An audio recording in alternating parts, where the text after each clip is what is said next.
দিল্লির জামে মসজিদের ইমাম সাহেব যখন নামাজ পড়াতে যেতেন, তখন কোথা হতে যেন এক পাগল এসে তার সামনে বাধা হয়ে দাঁড়াতো এবং তাকে মসজিদে যেতে দিতে চাইত না। এরকম প্রতিদিন হয়। একদিন ইমাম সাহেব রাগান্বিত হয়ে পাগলকে গালিগালাজ করতে লাগলো এবং এক পর্যায়ে পাগলকে ধাক্কা মেরে মাটিতে ফেলে দিলেন। তখন পাগল বলল, আপনি আমায় ধাক্কা দিলেন, সেহেতু আমিও আপনাকে ধাক্কা দেব। এই বলে পাগল ইমাম সাহেবকে একটা ধাক্কা দিলেন।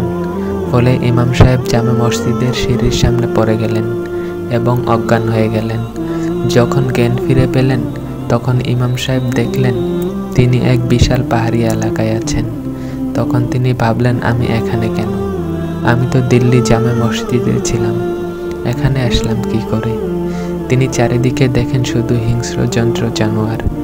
তখন ইমাম সাহেবের মনে মৃত্যু ভয় দেখা দিল এবং সে মরা কান্না শুরু করল।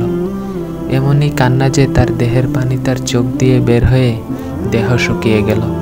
এমন সময় তিনি দেখেন 80 বছরেরও বেশি এক বৃদ্ধ লোক দেখা যায়, তার দিকে আসছে। তখন ইমাম সাহেব ওই বৃদ্ধা লোককে বলল, বাবা এটা কোন জায়গা? বৃদ্ধ লোকটি বলল, বাবা এটা কুহেকাফ, পৃথিবীকে বেষ্টনী করে রেখেছে যে পাহাড়, এটাই সেই কুহেকাফ পাহাড়। বৃদ্ধ লোকটি জিজ্ঞাসা করলেন, আপনার বাড়ি কোথায়? হুজুর উত্তর দিলেন, দিল্লি। দিল্লি? খুবই আশ্চর্য কথা, আপনি কুহেকাফ পাহাড়ে কিভাবে আসলেন? হুজুর কিভাবে আসছি নিজেই জানি না। বৃদ্ধ লোকটি জিজ্ঞাসা করল, কেন? এক পাগল ছিল, প্রতিদিন আমার নামাজে যাওয়ার পথে বাধা দিত। আমি একদিন গোস্তা হয়ে পাগলকে ধাক্কা দিলাম, পাগলও আমায় ধাক্কা দিল। আমি সিঁড়ির নিচে পড়ে যাই অজ্ঞান হয়ে। হুঁশ হয়ে দেখি আমি এই পাহাড়ে। বাবা সর্বনাশ করেছেন, নিজের পায়ে নিজেই কুড়াল মেরেছেন। আপনার ক্ষমতা নাই যে নিজের দেশে ফিরে যাওয়ার। দিল্লি শহর আমি চিনি, আমি জানি। আমার জীবনে 70 বার আমি দিল্লি গিয়েছি। হুজুর বললেন, তাহলে আমাকে পথ দেখান, আমি দিল্লি যেতে চাই। বাবা অসম্ভব, আপনি যদি 70,000 বার হায়াত পান, 70,000 বার হেঁটে গেলেও দিল্লি যেতে পারবেন না। এখন আপনার মৃত্যু অনিবার্য। তখন ইমাম সাহেব ওই বৃদ্ধ লোকটিকে জড়িয়ে ধরে কাঁদতে লাগলো।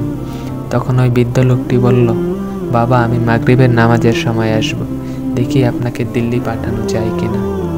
এরপর ইমাম সাহেব আবার ওজোর নয়নে কাঁদতে লাগলেন বাঁচার জন্য। আল্লাহ পাকের কাছে দোয়া চাইলেন। মাগরিবের সময় বৃদ্ধ লোকটি আসলেন নামাজ পড়ে। বললেন, বাবা আপনাকে দিল্লি পৌঁছে দেওয়া হবে, কিন্তু আপনি রাস্তাটা দেখতে পারবেন না, আপনার চোখ বাঁধা থাকবে। ইমাম সাহেব রাজি হলেন।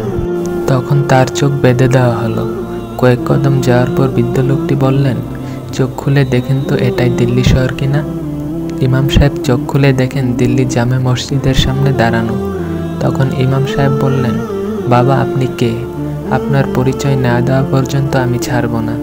তখন বৃদ্ধ লোকটি বললেন, আমি সেই পাগল যার একটা ধাক্কায় আপনি কুহেকাফ পাহাড়ে চলে গিয়েছিলেন। যদি আর একটু জোরে ধাক্কা দিতাম, তাহলে আপনি পৃথিবীর অন্য প্রান্তে গিয়ে পড়তেন।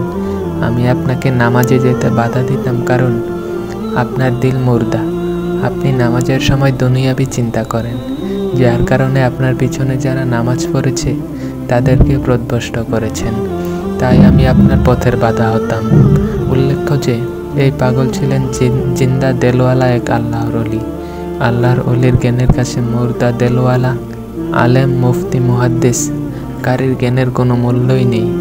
সুতরাং এই ঘটনা হতে এটা বোঝা যায়, আল্লাহ পাকের ইবাদত শিখার জন্য অলি আল্লাহর নেক তাওয়াজ্জু ও সোহবত দরকার।